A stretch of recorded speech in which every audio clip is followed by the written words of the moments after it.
Hey developers, welcome back to our channel. இந்த video நம்ம என்ன பார்க்க போகிறோன்னா, போன வீடியோவில் டேட்டா அனலிட்டிக்ஸ்னா என்ன, அதோட கான்செப்ட்ஸ் என்னென்னன்றத ஒரு மைண்ட் மேப்பாக பார்த்தோம் இல்லையா? புரிஞ்சிருக்கும்னு நம்புகிறேன். இப்போ நான் என்ன பண்ண போகிறேன்னா, ஒரு டேட்டாவை எப்படி க்ளீன் பண்ணுறது அப்படின்றத நான் சொல்ல போகிறேன். எதுக்காக இந்த க்ளீனிங் ப்ராசஸ் முக்கியம்னா, ஒரு டேஷ்போர்டு க்ரியேட் பண்ணுறதுக்கு க்ளீனிங் ப்ராசஸ்ன்றது ரொம்ப ரொம்ப முக்கியம்.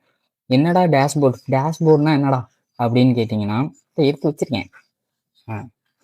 இதுதான் ஒரு டேஷ்போர்டு. அதாவது ஒரு யூசர் வந்து ஈஸியாக அண்டர்ஸ்டாண்ட் பண்ணுறதுக்கு டேஷ்போர்டுன்றது ரொம்ப ரொம்ப முக்கியமான ஒன்று. ஸோ இப்போ இங்கே பாருங்களேன், ஒரு சேல்ஸ் பை காண்டாக்ட் மெத்தட் அப்படின்றது அதோட ஹெட் டைட்டில்னு வச்சுக்கோங்க. எத்தனை பேர் ஃபோன் யூஸ் பண்ணுறாங்க, எத்தனை பேர் காமர்ஸ் யூஸ் பண்ணுறாங்க, இன் பர்சனாக எவ்வளோ யூஸ் பண்ணுறாங்க அப்படின்றது ஒருத்தர் ஈஸியாக அண்டர்ஸ்டாண்ட் பண்ணுறதுக்கு இந்த டேஷ்போர்டுன்றது ரொம்ப ரொம்ப முக்கியம். டேஷ்போர்ட்னா ஒன்றும் இல்லை, பிக்டோரியல் ரெப்ரசன்டேஷனாக உங்களுக்கு வந்து எல்லாத்தையும் தெளிவாக காட்டுறது தான் இந்த டேஷ்போர்டு. ஓகேவா? இப்போ ஒரு டேட்டா எடுத்துக்கிறோம். டேட்டா அப்படின்றது இப்போ ஒரு எம்ப்ளாயி அப்படின்னு ஒருத்தர் இருக்கார். அவர் எப்போ உள்ளே வரார், எப்போ வெளியே போகிறார், அவரோட சேலரி என்ன அப்படின்றது ஒரு டேட்டான்னு வச்சுக்கோங்க. இது மாதிரி ஒரு 100 எம்ப்ளாயி இருக்குது, அதெல்லாம் டேட்டா செட் அப்படின்னு நம்ம சொல்கிறோம். ஓகேவா? இப்போ இதில் எனக்கு எல்லா எம்ப்ளாயரோட சேலரி ஆவரேஜ் அது கண்டுபிடிக்க சொன்னாங்கன்னா, இதில் உங்களுக்கு எது தேவையில்லாமல் இருக்கும்? எப்போ உள்ளே வராரு, எப்போ வெளியே போகிறாரு அப்படின்றது உங்களுக்கு தேவையில்லாமல் இருக்கும். அந்த பர்டிகுலர் இடத்த தான் நம்ம தூக்குறது. அதாவது அந்த காலம் ஃபுல்லாக தூக்கி போடுறது தான் நம்ம வந்து டேட்டா கிளீனிங். தேவையில்லாததை ரிமூவ் பண்ணுறது டேட்டா கிளீனிங் அப்படின்றது டேஷ்போர்டு கிரியேட் பண்ணுறதுக்கு யூஸ் ஆகிற ஒன்று. ஓகேவா? இப்போ நான் உங்களுக்கு ஒரு எக்ஸாம்பிள் காட்டுறேன். இப்போ 2024 இந்த மந்தில் இந்த டைமில் உங்களுக்கு வந்து எவ்வளோ ப்ராடக்ட் இருக்குன்னா, விஜெட் ஏ, விஜெட் பி, விஜெட் சி அப்படின்ற 3 ப்ராடக்ட் எடுத்திருக்காங்க. ஆமாவா? எந்தெந்த ரீஜன் விற்றுருக்காங்கன்னா, நார்த்து, ஈஸ்ட்டு, சவுத்து, வெஸ்ட்டு, இது எல்லாத்துலேயும் விற்றுருக்காங்க அப்படின்னு சொல்கிறாங்க. அதாவது யூனிட் ஆஃப் சோல்டு கொடுத்துருக்காங்க, அதோட ப்ரைஸ் எவ்வளோன்னு கொடுத்துருக்காங்க, ரெவன்யூ எவ்வளோன்னு கொடுத்துருக்காங்க. இப்போ நான் உங்கள்கிட்ட ஒரு கேள்வி கேட்குறேன். எனக்கு விஜெட் ஏ, விஜெட் பி, விஜெட் சி அப்படின்ற ப்ராடக்ட்டு இந்த ரீஜியனில் இந்த வருஷத்தில் எவ்வளோ சோல்ட் ஆயிருக்கு அப்படின்னு நான் உங்கள்கிட்ட கேட்குறேன்னு வச்சுக்கோங்க. இதில் எனக்கு எது தேவையில்லாமல் இருக்கும்? யூனிட் ப்ரைஸ் தேவையில்லாமல் இருக்குமா? அதே மாதிரி ரெவன்யூ தேவையில்லாமல் இருக்கும். இன்னொன்று நீங்கள் யோசிச்சிருக்கவே மாட்டீங்க. மேபி பாதி பேர் யோசிச்சிருந்துருக்கலாம்.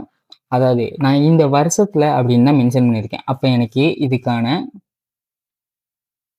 இதுக்கான டேட்டும் மந்த்தும் எனக்கு தேவையில்லாத டேட்டா. இது எதுக்கு நான் காது குடையிற பட்ஸ் மாதிரி வச்சுக்கிட்டே இருக்கணும், தூக்கி போடணும்.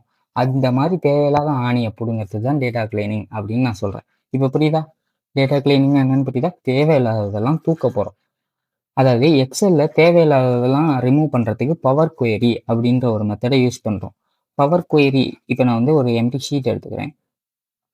இப்போ நான் ஒரு எம்டி ஷீட் எடுத்திருக்கேன். அந்த டேட்டாவை நான் க்ளீன் பண்ண போகிறேன். அதுக்காக நான் என்ன பண்ணணும்னா, எக்ஸலில் டிஃபால்ட்டாக இங்கே பாருங்க, டேட்டான்னு ஒரு ஆப்ஷன் இருக்கா, இதை கிளிக் பண்ணணும். அப்படி இல்லைன்னா நீங்கள் இன்னும் மைக்ரோசாஃப்ட் எக்ஸலை அப்டேட் பண்ணாமல் இருக்கீங்கோ, போய் வேலையை அப்டேட் பண்ணுங்க. பழசே வச்சுட்டு இருந்தீங்கன்னா ஒன்றும் பண்ண முடியாது. ஓகேவா? இதுக்காக நம்ம என்ன பண்ண போகிறோம்னா, டேட்டா அப்படின்ற ஆப்ஷனுக்குள்ளே போகிறோம். போய் இங்கே கெட் டேட்டா அப்படின்ற ஒரு ஆப்ஷன் இருக்கா, அதை தொட்டுக்கணும். அதில் ஃப்ரம் ஃபைல் டேட்டா பேஸும் யூஸ் பண்ணலாம். நான் அதை உங்களுக்கு பின்னாடி எப்படின்னு நான் உங்களுக்கு சொல்லித்தரேன். எஸ்கியூஎல், மேங்கோ டிபிஎஸ் அதெல்லாம் யூஸ் பண்ணலாம். நான் உங்களுக்கு சொல்லித்தரேன். ஃப்ரம் ஃபைல்குள்ளே போய் நான் அதை ஃபோல்டருக்குள்ளே வச்சுருக்கேன்னா நீங்கள் ஃபோல்டர் கொடுங்க. இல்லைனா தனியாக ஒர்க் ஃபைலில் வச்சுருக்கீங்களா, அதாவது டெக்ஸ்ட் ஃபைலில் வச்சுருக்கீங்களா, அதுனா அது கொடுத்துருங்க. நான் அதை ஒரு ஃபோல்டருக்குள்ளே வச்சுருக்கேன். ஸோ ஃபோல்டராக தொட்டுக்கேன். இந்த ஃபோல்டருக்குள்ளே தான் நான் வச்சுருக்கேன் அதை. ஓகேவா? அதனால் நான் அந்த ஃபோல்டரை தொட்டு நான் ஓப்பன் கொடுக்குறேன். உங்களுக்கு இது மாதிரி ஓப்பன் ஆகும். இது வரைக்கும் புரியுதா? ரிப்பீட். சரி, நான் திரும்ப சொல்கிறேன் எப்படின்னு. அதாவது எக்ஸல் ஒரு எம்டி ஷீட்டை ஓப்பன் பண்ணிட்டு அந்த டேட்டா உங்கள்கிட்ட கொடுத்துட்டாங்க. அதை நம்ம க்ளீன் பண்ண போகிறோம். எப்படி பண்ண போகிறோன்னா, இப்போ எக்ஸலில் டேட்டான்ற ஒரு ஆப்ஷன் இருக்கும். அதுக்குள்ளே கெட் டேட்டாவை தொட்டு ஃப்ரம் ஃபைல்னு இருக்கும், அதை தொட்டு நான் ஃபோல்டருக்குள்ளே வச்சுருக்கேன். அதனால் நான் ஃபோல்டர் தொடுறேன். ஃபோல்டரை தொட்டேன்னா எனக்கு இது மாதிரி வந்துடும். ஓகேவா? இப்போ நான் எக்ஸாம்பிள்ன்ற ஃபோல்டருக்குள்ளே வச்சிருக்கிறதுனால எனக்கு அதை தொட்டு ஓப்பன் கொடுக்குறேன். ஓப்பன் கொடுத்தேன்னா 2 ஃபோல்டராக வச்சுருக்கேன். அப்போ நான் ஃபைலாகவே நான் தொட்டுக்கிறேன். Wait a minute. ஓகேண்ணா, இப்போ நான் அது எனக்கு 2024 இது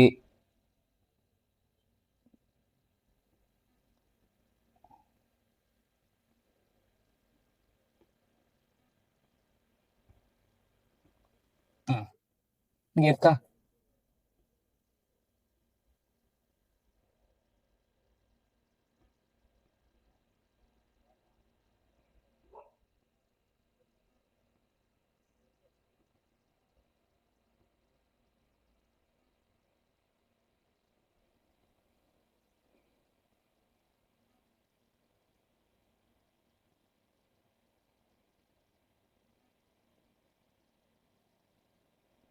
நான் ஃப்ரம் ஃபைலுக்குள்ளே போய் ஃப்ரம் ஃபோல்டர் இருக்கிற இடத்த நான் தொட்டுக்கிறேன். ஓகேவா?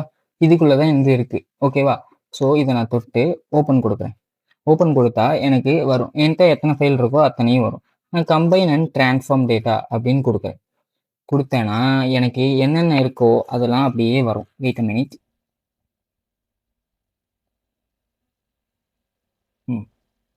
இங்கே இருந்திருக்கா சேல்ஸ் டேட்டான்றது. அதாவது உங்களுக்கு 2 ஃபைல் உள்ள இருக்குது. எந்த ஃபைல் வேணுமோ நீங்கள் அதை சூஸ் பண்ணிக்கலாம். நான் வந்து ஃபஸ்ட்டு ஃபைல் மட்டும் சூஸ் பண்ணுறேன்னு வச்சுக்கோங்க. இதோட டேட்டா அப்படிலாம் கீழே பேராமீட்டராக வரும். அதை நீங்கள் தொட்டிங்கன்னா என்னென்ன இருக்கோ அப்படியே வருதா? அதுதான், அவ்வளோதான். 2024ஓட ஃபுல் டேட்டா என்கிட்ட இருக்குது. ஸோ எனக்கு இப்போ நான் அந்த கேள்வி கேட்ட மாதிரி தான். எனக்கு இந்த இயரில் எவ்வளோ ப்ராடக்ட் சோல்ட் ஆகிருக்கு இந்த ரீஜனில் அப்படின்றது தான் என் கேள்வி. ஸோ நம்ம ரிமூவ் பண்ண போகிறோம். எப்படி ரிமூவ் பண்ணுறது அப்படின்றத தெளிவாக சொல்லித்தரேன். முதல்ல இதை வந்து லோட் பண்ணிட்டோம். ஓகே கொடுத்துட்டேன்னா, ஓகே கொடுத்துட்டோனையும் உங்களுக்கு இது மாதிரி ஒரு பேஜ் ஓப்பன் ஆகும். இது பேர் தான் பவர் குயரி அப்படின்பாங்க. எழுதியிருக்கா பவர் குயரி எடிட்டர். இது வந்து டிஃபால்ட்டாகவே உங்கள் எக்ஸலில் இருக்கும். இல்லைன்னா நீங்கள் இன்னும் அப்டேட் பண்ணல அப்படின்றது அர்த்தம். ஓகேவா? இப்போ உங்களுக்கு இது மாதிரி ஓப்பன் ஆயிரும். மொத்த காலம், மொத்த ரோ இதெல்லாம் ஓப்பன் ஆயிருமா? இதில் உங்களுக்கு தேவையில்லாத ரோவெல்லாம் ரிமூவ் பண்ண போகிறீங்க. முதல்ல உங்களுக்கு என்னென்ன தேவையில்லாமல் இருக்கும்? இந்த சோர்ஸ் நேம் டிஃபால்ட்டாக தேவையில்லை. இதை நம்ம கடைசியில் லோட் பண்ணிடுவோம். ஓகேவா? அதனால் இங்கே போய் அந்த காலமை தொட்டு ரிமூவ் அப்படின்ற ஆப்ஷன் இருக்கும். அதை தொட்டிங்கன்னா ரிமூவ் ஆகிடும். ஓகேவா? இப்போ அதே மாதிரி எனக்கு வேறு என்னென்ன தேவையில்லை? யூனிட் ப்ரைஸ் தேவையில்லை. ஸோ யூனிட் ப்ரைஸை தொட்டு ரிமூவ் பண்ணிக்கிறேன். ஓகேவா? அதே மாதிரி எனக்கு ரெவன்யூவும் தேவையில்லை. அதே மாதிரியே ஒரு ரைட் கிளிக் பண்ணி ரிமூவ் பண்ணிக்கிறேன்.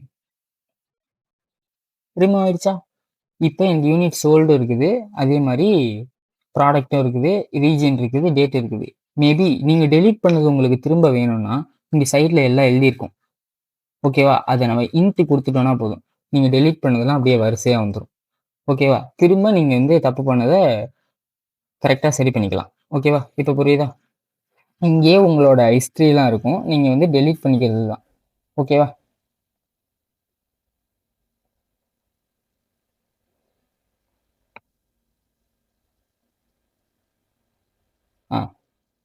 இப்போ நம்ம வந்து யூனிட் ப்ரைஸை ரிமூவ் பண்ண போகிறோம். ரிமூவ் பண்ணிட்டேன். அதே மாதிரி ரெவன்யூ ரிமூவ் பண்ண போகிறோம். ரிமூவ் பண்ணிட்டேன். சோர்ஸ் நேமும் ரிமூவ் பண்ண போகிறோம். ரிமூவ் பண்ணிட்டேன். இப்போ நான் தேவையில்லாதெல்லாம் ரிமூவ் பண்ணிட்டேன். ஆனால் எனக்கு இந்த இயர் தான் தேவை. எனக்கு இந்த டேட்டும் மந்த்தும் தேவையில்லை. இதுக்கு நான் என்ன பண்ண போகிறேன்னா ஸ்ப்ளிட் காலம் அப்படின்ற ஒரு ஆப்ஷன் இருக்கும். இதை ரைட் கிளிக் பண்ணுங்கள். ஸ்ப்ளிட் காலம் அப்படின்ற ஆப்ஷன் இருந்துச்சுன்னு வச்சுக்கோங்க, நீங்கள் ஈஸியாக ஸ்ப்ளிட் பண்ணலாம். அப்படி இல்லைன்னா டிஃபால்ட்டாகவே மேலே ஸ்ப்ளிட் காலம் அப்படின்னு இந்த இடத்துல இருக்குது பார்த்தீங்களா? இதை தொட்டு நீங்கள் ஸ்ப்ளிட் காலம் கொடுத்துக்கலாம். எனக்கு டிஃபால்ட்டாகவே இங்கே ஸ்ப்ளிட் காலம் அப்படின்றது வந்துருச்சு. பை நம்பரா, கேரக்டரா, பொசிஷனா அது மாதிரி கேட்கும். டெலிமீட்டர் அப்படின்னு ஒன்று இருக்குது. டெலிமீட்டர்னா இந்த ஐஃபனு, இந்த ஸ்லாஷ் கோடு, டாட்டு இதெல்லாம் இது பேர் தான் டெலிமீட்டர் அப்படின்னு சொல்லுவாங்க. இது ஒவ்வொன்றும் எனக்கு செப்பரேட் ஆகிருக்கிறது டெலிமீட்டரில் செப்பரேட் ஆகிருக்கு. ஸோ நான் இதை நான் செப்பரேட்டாக பிரித்து தான் டெலீட் பண்ண முடியும். ஸோ நான் டெலிமீட்டரை பொறுத்து நான் அதை பிரிக்க போகிறேன். அதனால் ஸ்ப்ளிட் காலம் கொடுத்து பை டெலிமீட்டர் அப்படின்னு கொடுத்தீங்கன்னா இதுக்குள்ளே இருக்கிற டெலிமீட்டர் என்னன்னு டிஃபால்ட்டாகவே கொடுத்துருவான். அப்படி உங்களுக்கு தேவையில்லை, இது தேவை டாட் தான் பிரிக்கணும் அப்படின்னா டாட் கொடுங்க. இப்போ எனக்கு ஐஃபன் தான் பிரிக்கணும், அதனால நான் ஐஃபன் கொடுத்துட்றேன். ஓகேவா? இப்போ நான் தொற்று ஓகே கொடுத்தேன்னா பார்த்தீங்களா தெரிஞ்சிருச்சா? ஹியர் தனியா, டேட்டு தனியா எல்லாம் தெரிஞ்சிருச்சா? இப்போ நான் இதை ஈஸியாக ரிமூவ் பண்ணலாமா? ரிமூவ் பண்ணிட்டேனா? இது மாதிரி தான் ஒரு டேட்டாவை க்ளீன் பண்ணணும். ஓகேவா? இப்போ எனக்கு 2024 ரீஜியன், ப்ராடக்ட்டு, யூனிட் சோல்டு இதெல்லாம் என்கிட்ட இருக்குது. இப்போ இதை வச்சு தான் நான் டேஷ்போர்டு கிரியேட் பண்ணணும். இனி என்னன்னா இது ஈஸியாகவே நான் வெளியவே காலமை ரிமூவ் பண்ணிட்டு போயிடுவேன் அப்படின்னு நீங்கள் சொல்லுவீங்க. ரோமை ரிமூவ் பண்ணிட்டு போயிடுவேன் அப்படின்பீங்க. இது மாதிரி 1,00,000 டேட்டா உங்கள்கிட்ட கொடுத்தாங்கன்னா நீங்கள் என்ன பண்ணுவீங்க? ஆகாசத்தை தான் பார்ப்பீங்க. ஸோ அதனால தான் சொல்கிறேன். பவர் குவெரி யூஸ் பண்ணி தான் நீங்கள் டேட்டாவை எதை எப்படி பண்ணணுமோ அதை அப்படியே பண்ணணும். லேண்ட்லேயும் தான் தண்ணி இருக்குது, கோகோனட்லேயும் தான் தண்ணி இருக்குது. அதுக்காக கோகோனட்டில் போய் போர் போடுவீங்களா? நிலத்துல ஸ்ட்ரா வைப்பீங்களா? இல்லை. அதே மாதிரி தான். ஓகேவா? இப்போ இதுதான் டேட்டா கிளீனிங் ப்ராசஸ். இது உங்களுக்கு தெளிவாக புரியுதா? இப்போ இதை நான் டேட்டா கிளீன் பண்ணிட்டு இதை நான் எக்ஸல் கொண்டு வரணும்னா இங்கே க்ளோஸ் லோட் அப்படின்னு இருக்கு. அதை தொட்டிங்கன்னா இது மாதிரி உங்களுக்கு வெளியே வந்துடும். ஓகேவா? நீங்கள் இப்போ க்ளீன் பண்ண டேட்டாவை எப்படி எடுத்துட்டீங்க அப்படின்னு பார்த்துட்டீங்களா? இதுக்கப்புறம் இதை வச்சு தான் டேஷ்போர்டு எப்படி க்ரியேட் பண்ணுறது அப்படின்றத நம்ம பார்க்க போகிறோம். இதை நம்ம அடுத்த வீடியோவில் பார்க்கலாம். ஓகே, டாட்டா பாய்.